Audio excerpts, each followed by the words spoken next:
How is everybody doing today? And in this video, we are actually going to be doing something a little bit different when it comes to the usual content that I do on this channel, which today we are going to be looking at the gacha revenue chart, which I do play a fair bit of gacha games when it comes outside the Hoyoverse sphere. So no, I don't play just Star Rail, don't play just Genshin, Honkai Impact 3, all the different types of stuff. I do play a couple outside of the Hoyoverse sphere, and it'd be cool to talk about the characters that I did play or the games I did play beforehand and how they usually make their money and why they're probably losing money, why they're probably gaining money within the last month to this month, which would be a pretty cool thing to talk about. And of course, I do want to talk about, which is the main topic of this video after we go over all the other gacha games, which is definitely the fact that Hoyoverse just has a chokehold on the majority of the gacha space, in all honesty, when it comes to every version of their game, and also the amount of money that they make. Even though they might get a drop off of around 33 million, the fact that they're still making 66 million is nothing to scoff at, in all honesty. And I do think overall, which is the main topic, like I said in this video,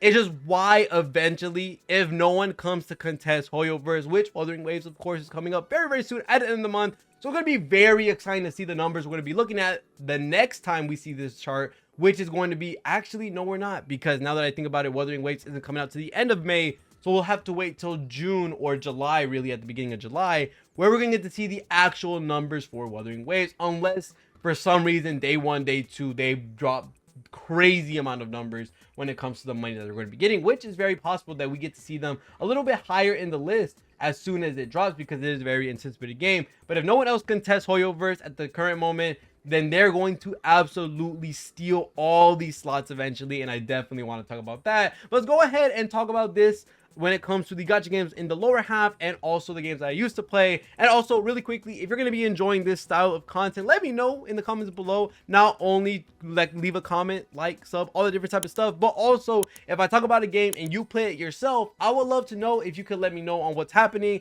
like how I'm going to talk about Neural Cloud. I did play this game quite a bit beforehand, and if you know what banner is happening, why there was a drop off, why there was an increase, I would love to know. So if I talk about any game and I don't cover something specific because I'm not in the know, let me know in the comments below. I would love to learn more about what's happening to the games I've probably either dropped or haven't been able to keep up with.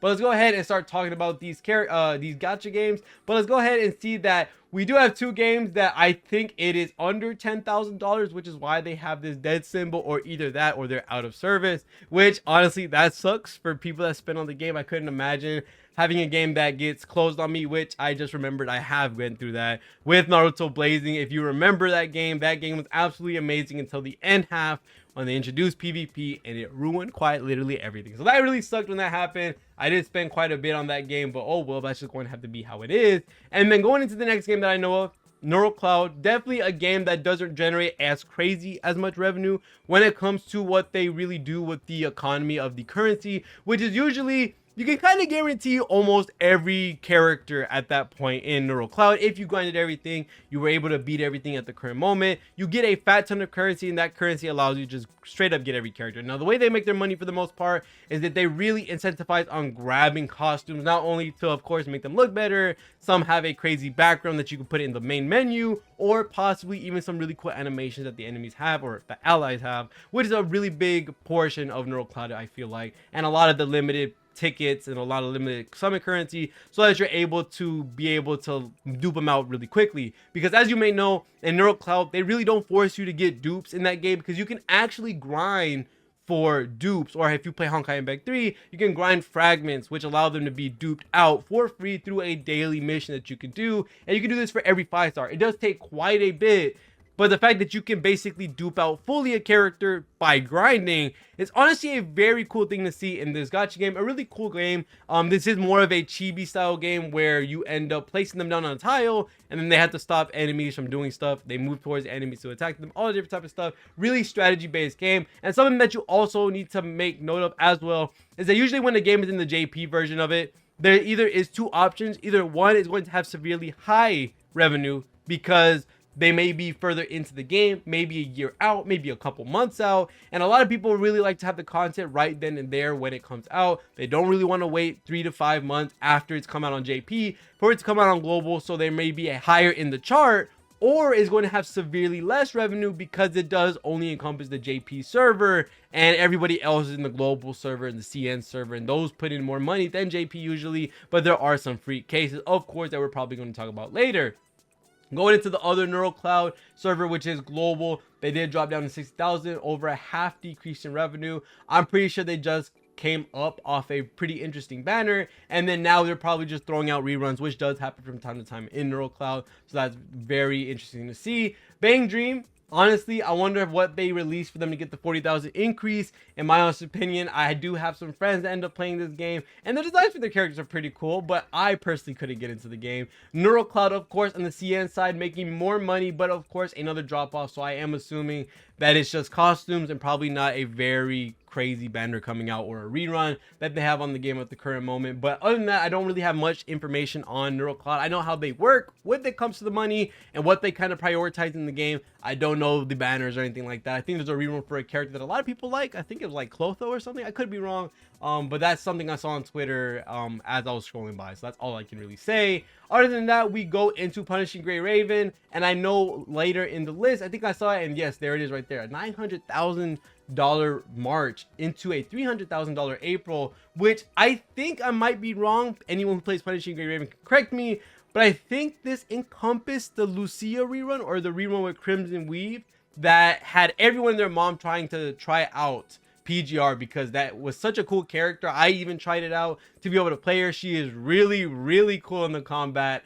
And if this is what last month was, which I may forget, it's been some time since I played PGR again, then I can 100% see why there's such a massive dip, because there's not as much hype for this new character coming out that I've seen. But for Lucia, it was everyone and their mom was talking about it in Twitter.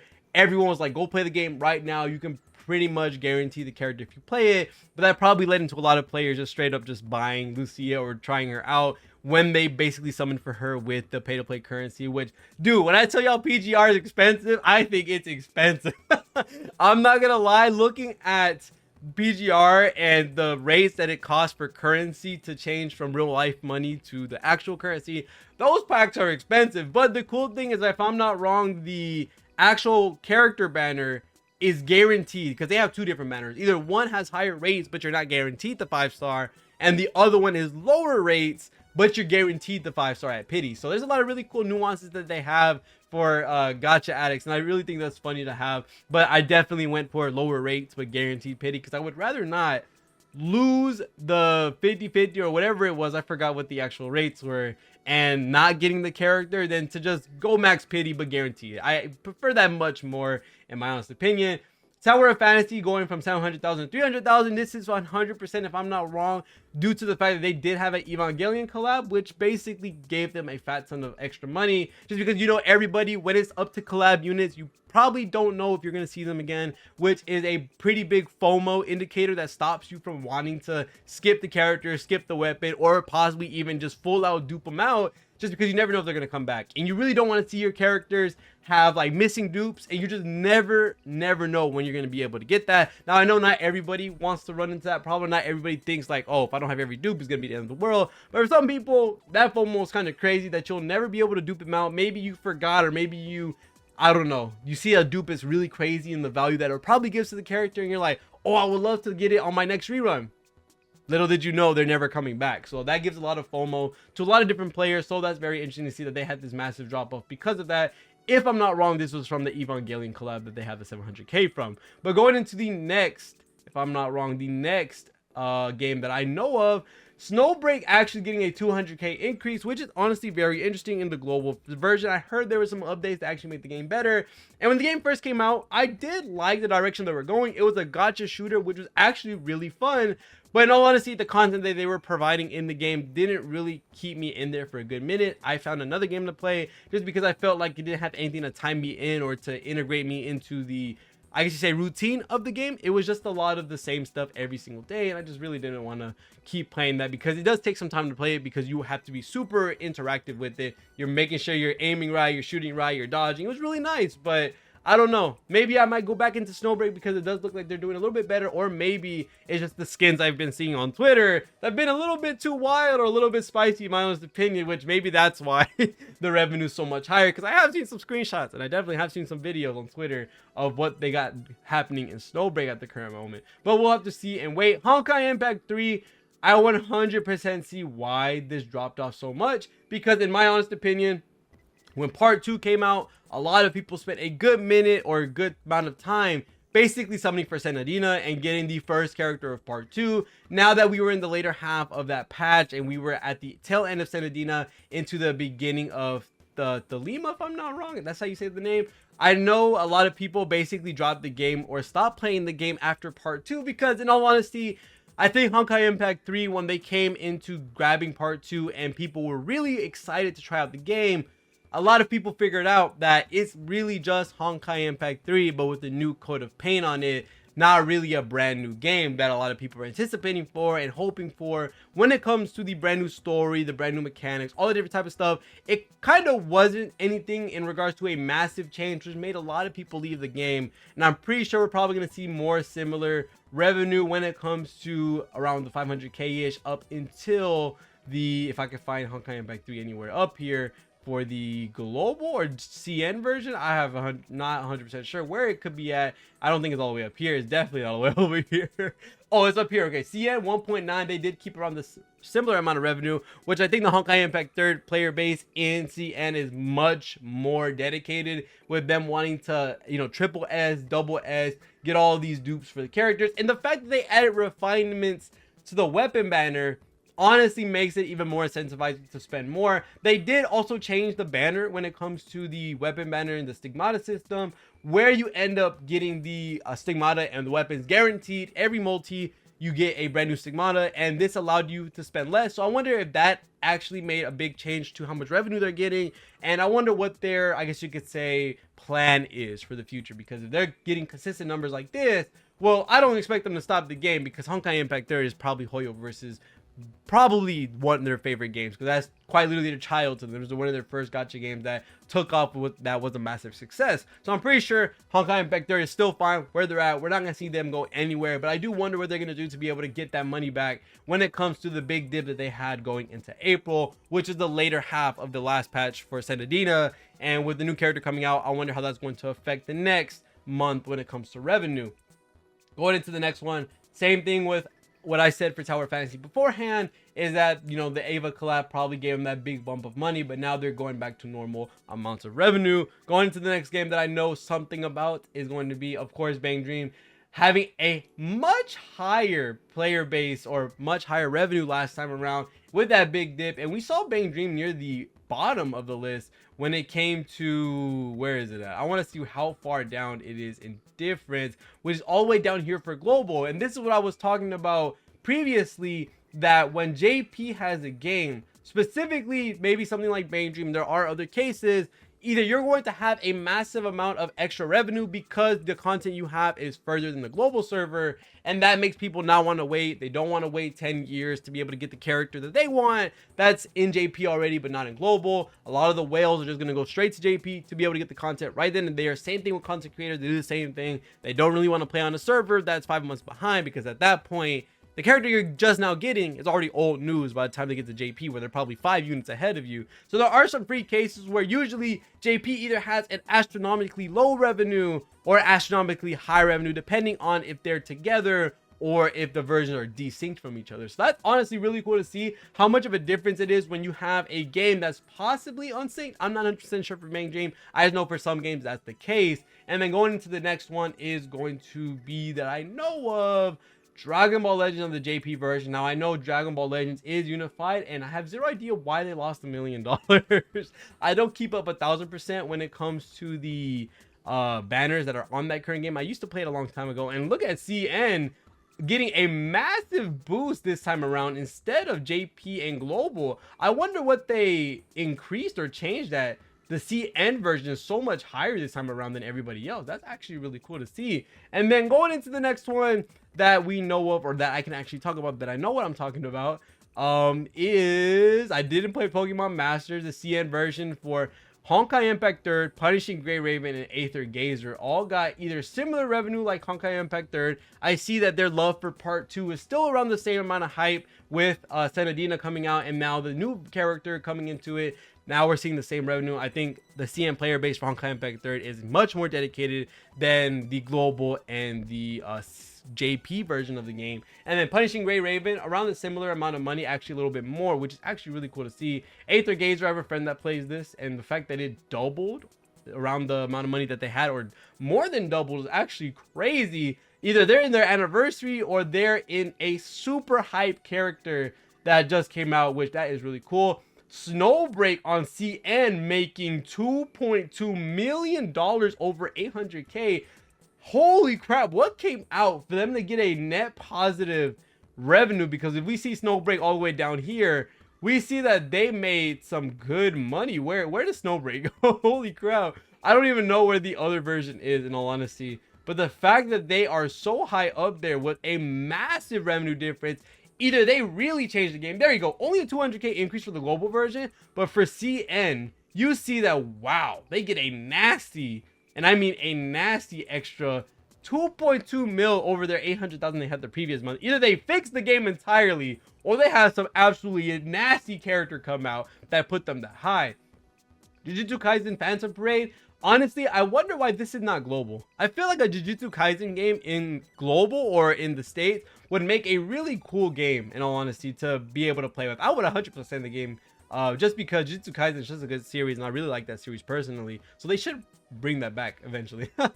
JP and Dokkan is going to be a 4 mil drop, which is half for, not a 4 mil drop, but a half drop from what they got previously. And if I'm not wrong, they either were close to the anniversary or they had Golden Week or something like that. I think it was Golden Week, which is what they had, which is now they are lower in revenue, if I'm not wrong. And Legends losing half over as well. They probably left off a hype celebration. I don't remember the schedule that they used to have. All I remember is usually New Year's, July, and February are usually hype months. I'm not sure what's happening now that they're actually losing a crazy amount of revenue compared to before. Now to go into something else.